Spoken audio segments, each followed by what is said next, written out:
Hi, my name is Madeline Cook, and this is my discussion board for Module 8 for the I used to think, now I think reflection. So I used to think that play was kind of something that children just did for fun and kind of assumed that there was never a structured way to incorporate it in a day, really. And kind of this play could happen anywhere. I assumed that kids wanted to play, that they would find a way and they would find spaces, and that these spaces were generally welcoming and safe enough to offer that kind of freedom and choice. But after working through this module and reading through the different articles, I think that access to kid-friendly play spaces and playgrounds and outdoor spaces with schools and classrooms not only support just physical development, but also creativity and collaboration and problem solving. And that's not always easily accessible as we thought it was. Going through Module 8, using the different systems and the understandings of arts and how they play together and how that can create a powerful learning experience for kids, but without this like safe, imaginative in that environment, the kids don't have a way to grow in that kind of more holistic way, especially in outdoors, and many children miss out on that growth. So using the Parts, People, and Interaction Systems thinking tool, I explored the loss of child-friendly, accessible play spaces in different communities due to either vanishing green space or lack of safe equipment for playgrounds and outdoor areas and learning classrooms, or poor maintenance for these lower income communities and schools, and how that can really limit opportunities for development through creative exploration.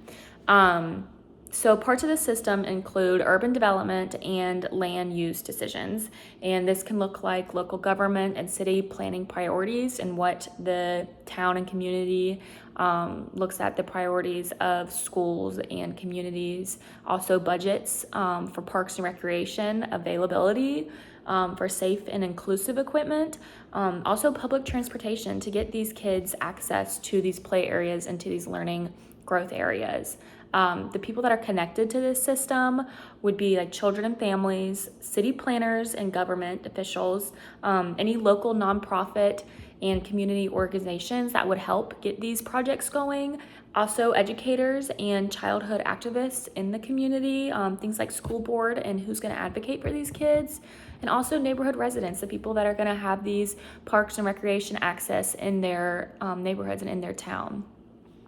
Different interactions with this issue and with this project would be as cities grow, the green spaces shrink naturally as more development in houses and that kind of thing for commercial use.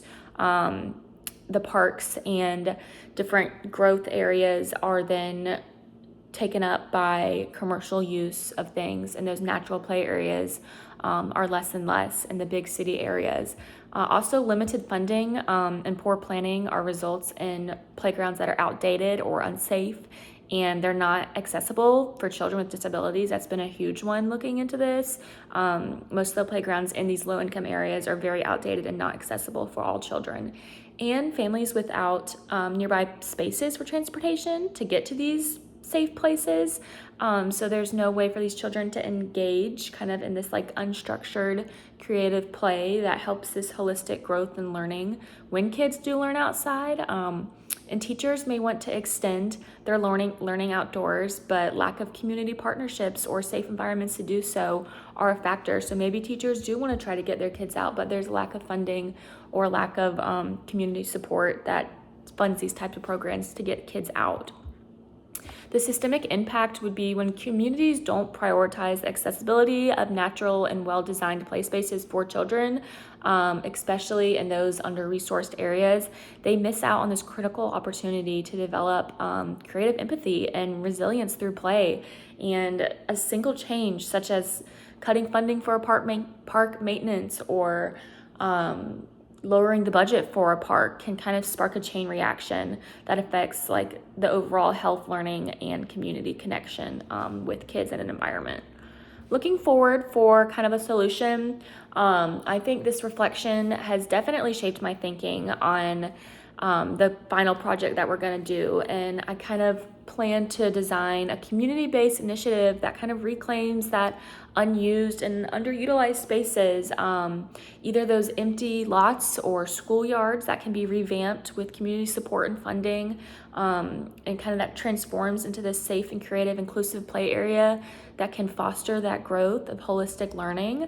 Also partnering with local artists and schools and neighborhood groups and nonprofits that want to help out and help these kids have that space to learn, and kind of also co-designing a play space that brings in that art, nature, and restoring the value of creativity and connection in a kid's everyday life.